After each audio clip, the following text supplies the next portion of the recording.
Welcome back to the channel. As I'm filming this, my son is standing right here just laughing at me. So this is just gonna be my intro. But as you guys are watching this, it should be September 18th. That means my birthday is in 2 days. So I don't know what I'm gonna make for my birthday. I still have to think about that. Or if I'll even be cooking at all. But we're gonna make a chicken pot pie soup. So whenever you make a chicken pot pie, if you've made it before, you know your crust on the bottom gets soggy, crust on the top too dark. It's a mess. So that's why we have a chicken pot pie soup, and you can yeah, he's letting you guys know. The soup's a lot better. Okay, let's get into it. First step to the soup is starting with our chicken. I'm using bone-in, skin-on chicken thighs, but if you have breast, you can use that too. Or if you have a rotisserie chicken, completely skip this step and you have your chicken done. But I'm gonna add 4, like I said, bone-in, skin-on. I know this is a lot of skin, little tendons and whatnot. We're gonna add all of that. Also, this pack of chicken was from H-E-B, and the whole pack, this was 10 chicken thighs, was $5.51. Like, that's incredible. Okay, so we're gonna add all 4 of those. Had to wash my hands, and now we're back. I'm gonna add a 16-ounce container of chicken bone broth. You can use water or water with bouillon. Break the seal. I'm always so afraid to like spill this entire thing. Okay, and we're gonna pour all of that in. Ooh, good color. Okay, kind of looks like beer. We're gonna add all of this, you know me, just gonna shake the very last bit. And then we're gonna bring this up to a boil and then bring it down to a simmer, put the lid on it and let it cook for 20 to 25 minutes. Okay, y'all know me, I'm all about repurposing ingredients and taking bits and pieces from other meals and making something new. So about 10 or 12 videos ago, I made a super easy roast chicken. I'm talking like oil, seasoning, throw it in the oven, boom, done, dinner. There you go. So if you made that and if you had leftover chicken, please make it. I'm telling you, it is that good, and you end up with like multiple leftovers. But if you have that roast chicken, then you could skip this whole boiling of the chicken business here and move straight on to the soup portion. It'll literally be, I kid you not, probably like a 25-minute meal, max 30 minutes, and it's good. Also, I'm out of white potatoes. I have sweet potatoes, but I don't really think that's gonna go good, so we're just gonna skip that. But you could add potatoes. Okay, back into the actual cooking. Now that our chicken is done cooking, I'm going to take them out, and obviously they're still hot, so I'm gonna let them cool. Kind of poke them a little bit to get some of that steam out, and they should be cooked. Of course, I have some chicken thighs that are a little bit bigger and some are a little bit smaller, so if they're not, don't worry, because once we throw everything in for the whole soup, they're gonna get cooked. Okay, so we're gonna take those out. Now, we do not need the skin, and of course not the bones either. See, this one was so tiny. Okay, so we're gonna save the bones and the skin so we can throw it in our stock bag, but look at this. I'm gonna try to show you without spilling it. Do you guys see that? Like, okay, of course the bone broth had like its own color and flavor too, but look at that. And you have nice little rendered out chicken fat there. It's gonna be so good. Okay, so obviously do not throw, ow, that was so hot. Okay, obviously don't, why do I keep touching it? Why? Okay, so this we're not throwing away. We're gonna save this. That's gonna be our broth for our soup. This we're gonna wait for it to cool, and we're gonna start cooking our veg. To our stock pot that we're gonna make our soup in, we're gonna add our veg. I have 2 tablespoons of butter. Do equal parts of butter and olive oil. This is the Tuscan herb olive oil. Any olive oil that you have works. If you just have butter, use butter. If you just have oil, use oil. The oil prevents the butter from burning. Brown butter tastes great, but burnt butter is not good. Once all of this melts, then we can add our veg. 2 ribs of celery. Leafy tops are going to be so good in this. And half of a small diced onion.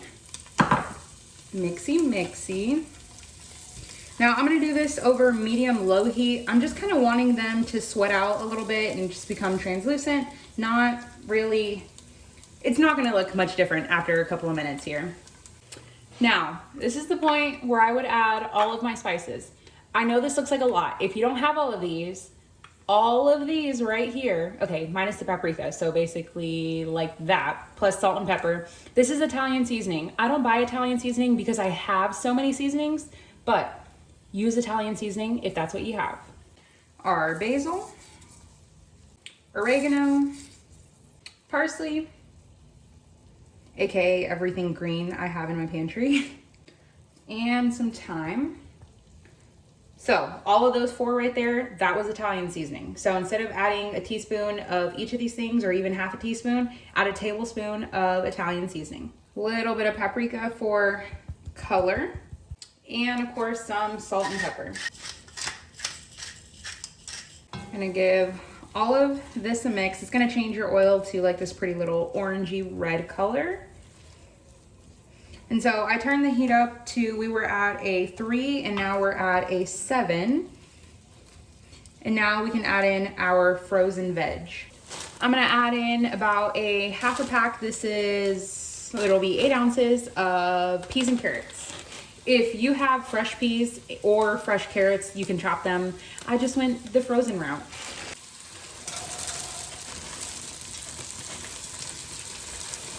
Maybe a little more. Give it a mix. Of course, this is the part where it's gonna really start sizzling because the veg was frozen. All right, we're gonna let this thaw out and then add our flour. Now that everything is super nice and soft and thawed out, we can add our flour.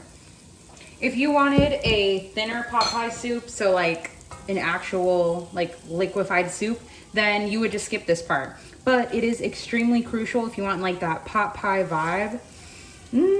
It smells like super Italian in here. I don't almost even know how to explain it, but all of the seasonings smell really good. Okay, so this is gonna sit here and become kind of clumpy and almost chunky. Let's see if I can get you guys a better angle. Does that look better? Yes, no?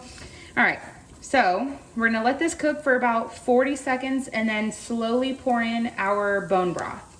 Okay, so now this is kind of the hard part to do on camera, but we're gonna take our bone broth and see, it has like this nice little layer of like goldeny fat. It's so good. Also, I am not left-handed, so my stirring's gonna look super ugly, but a little bit of broth at a time. Scrape the bottom.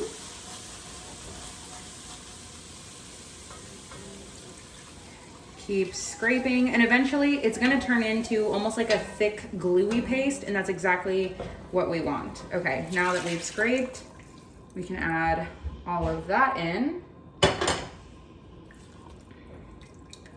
Then as you start to stir, it's gonna thicken up, and see how it's almost changing color into like a gravy, I was gonna say gray. Gray is not the word. What are we looking for here? Like a deep honey mustard? Gravy is the word I was looking for, not gray. Like I said earlier, I don't have potatoes, but if I did, this would be the time that I would add them in. Whether you add them with the skin, without the skin, however you like it. Now we're gonna add 1 cup of milk. Now we can turn the heat up to about a 5 and let that thicken as well. I was just tasting for seasoning and I realized I forgot my garlic. So I'm gonna add, it's like every time it's just getting harder and harder for me to press garlic. Okay. Now we can wait for all of this to come up and thicken. We can add in our chicken along with any of the resting juice. Last but not least, a 1/4 cup of, actually that was 1/3 of a cup of some heavy cream. Oh, this looks so incredible.